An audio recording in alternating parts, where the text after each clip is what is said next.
Welcome back. We love to put the spotlight on talented people in our area. And our next guest is Lee Trawick. He's an author, and his book is a must-read. Let's learn more about Shattered Days.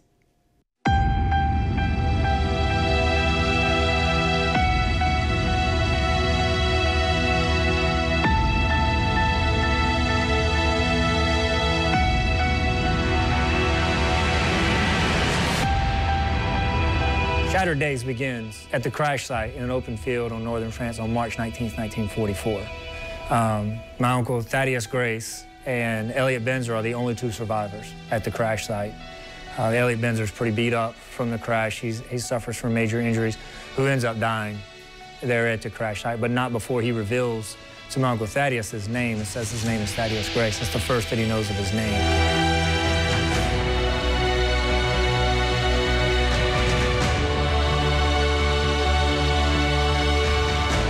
Elliot prepares him that the Germans are coming. You can hear them coming through the trees. Prepare yourself, because they're coming. As the Germans get there, Uncle Thaddeus tries to fight them off the best that he can. The only thing he has is a pistol, and he ends up getting shot in the upper left chest. And he passes out from his injuries. It was at that point on March 19, 1944 that his life changed forever.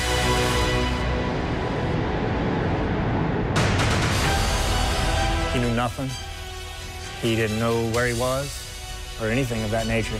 And that's when he first found the photograph, and that's the only thing that he ever had.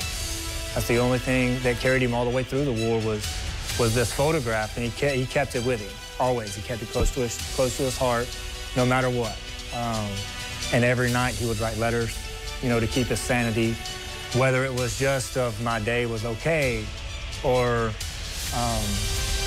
he would always, those letters were almost as if he knew exactly who he was talking to. He confided in her, which is strange to me. He confided in someone that he's never even met. But he respected this woman in the photograph because of how he saved her, how he kept her, how he knew he could come to his constant, and she was there. And so he respected her for that, and he admired how she saved him. And so he fell in love with her.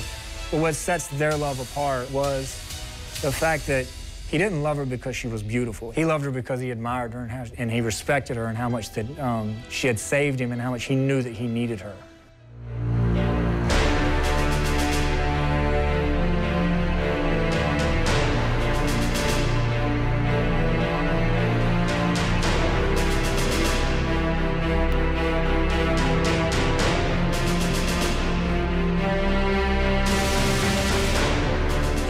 Then he gets rescued by a French village, a guy in a nearby village, nurses him back to health, which was very dangerous back in that time, to harbor an American. And if they happened to find an American being harbored there, I mean, that would have just been detrimental to the whole village.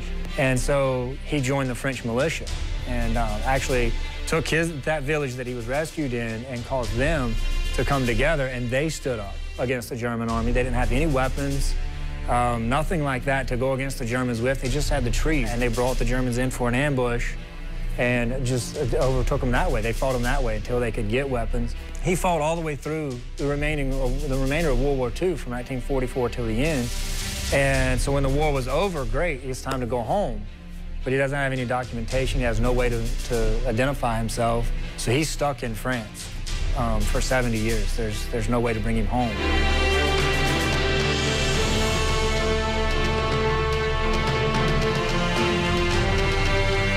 So in this photograph, he doesn't know what role she plays in his life, and although he doesn't remember, anything about her, but he knows that in his heart that he still has a connection, he still has that love for her. Whatever role she played in his life, he knew that that connection was there and it was strong, and that's what drove him. And so he fought, and his mission was to, make it through the war and maybe one day be able to find her and just simply say thank you. That's all he ever wanted to do. Everything that my Uncle Thaddeus has been through, the crash site, being shot, losing his memory, the only thing he's left with is this photograph that he doesn't know who she is, what role she plays in his life, but he knows that he has this connection for her, and that drives him through the remainder of the war. And everything that he goes through even there, at Normandy Cemetery nearly 70 years later, is really where this story begins.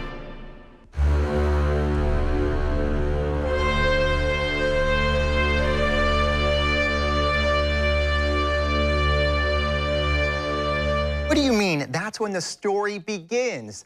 Lee, Exactly. welcome to River City Live. Now you really have my attention. Yeah. Yeah, that's where you've got to buy the book. You gotta buy the book? Exactly, to figure out where it goes from there. So, yeah. So what was the process with this? Obviously, your great uncle was Thaddeus. Yeah, correct. So how did you get all this information to write the story? Actually, I had come up with it. I was asked, how do I come up with an idea? Do I have another idea? I did. Went to my father. My father called my great aunt, who was still alive. She was 96. Wow. And my dad asked, is it okay if Lee comes and talks to you? He wants to know about this story.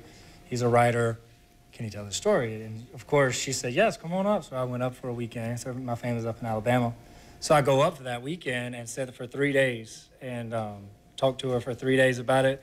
And immediately, as soon as we sat down and she said his name, well, Thaddeus and I, and as soon as she did, her eyes just lit up. Yeah. And she was 96 years old, and she fell in love like she was 16. Just fell in love for the first time all over again. That's amazing. I knew at that point I had to tell this story. And this story has everything. So, you know, it obviously takes place during World War II, so you have that side of it, but then obviously the love and the inspiration of the photo that pushed Thaddeus through everything. Right. So let me ask you this. It seems like it'd make an amazing movie. It's funny that you mentioned that. Are you in the process of that? I'm in the process of that. I just came back from Hollywood this past weekend, and I had all these different meetings set up to meet with different production companies, and I got 6 offers. Right 6 off the bat. offers? 6. I was hoping for just one. And that happened fast, so obviously they're very interested in it. Yes, sir. Yes, sir. Wow. Yeah. And then here's something that's interesting, too. We were talking about this before. When all the characters' names, these are people, because you were in the military. Correct. So these are friends that you served with. These are people that either I served with or people that I respect very much for taking that call of duty on their own, people that either I know or people that I was in the Army with, yes. Now, did your military background, did that help you to connect with your great uncle Thaddeus and like what he went through and his struggles? It did in the sense that there was many ways, and during the combat scenes, there's many different angles that you go through mentally, you know, for the characters and stuff. And I was able to relate either from hearing stories and stuff like that, you know, from different experiences and stuff like that, plus some of my own.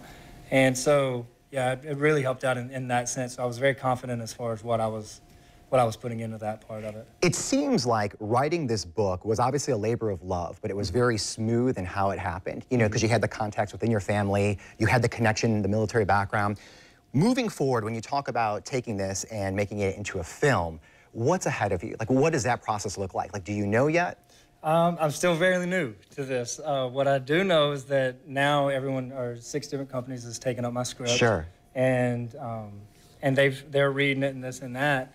I did have some, you know, that showed more interest in others of the 6 that seemed a little bit more exciting. But where we're at now is they'll read the script, this and that. They'll get their vision of it because that's their field. Correct, yeah. You know, that's above my pay grade.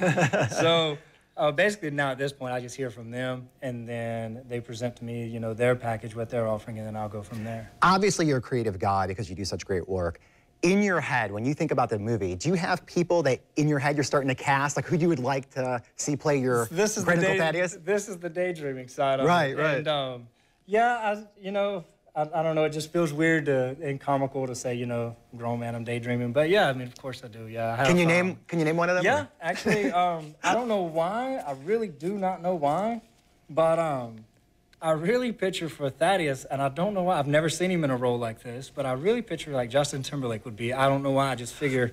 Because you know he's that age. He's that age of what your uncle Thaddeus would be. So that's an interesting take. Again, you're a creative guy, so put that together. I like that. Well, right now we have more information on the book. If you want to pick it up, we're going to put it right here on the screen, so you have that. Again, it's called Shattered Days. You go to Amazon.com, BarnesandNoble.com, Exlibris.com, and to learn more about Lee, you can go to Facebook.com/Shattered Days. Thanks again for everything. Appreciate it. Thank you. Stick around. More to come right after this. Thank you.